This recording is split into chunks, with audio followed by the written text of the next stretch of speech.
ఇక్కడ వాళ్ళందరూ దేవుని ఆత్మతో నింపబడడానికి విత్తనం ఎవరు అక్కడ? కొర్నేలి గారు. పిలుచుకొని ఆయన ఒక్కడే వాక్యం విని ఉండాలి. కానీ ఎవరిని పిలిచాడంట? బంధువులను. ఫస్ట్ అన్యజనులకి సువార్త మొదలైందే ఇక్కడ. హల్లెలూయా.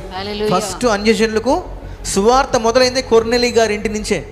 అందుకే కొర్నేలిని దేవుడు ఎంచుకున్నాడు. కొర్నేలి గారి పట్ల దేవుని చిత్తం ఉంది. అక్కడి నుంచి అన్యజనులకు సువార్త ప్రకటింపబడడం మొదలైంది.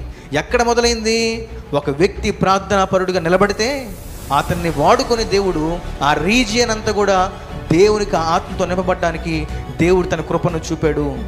ఈరోజు నీ బంధువులు, స్నేహితులు రక్షింపబడ్డారా? వారికి సువార్త అందించబడిందా?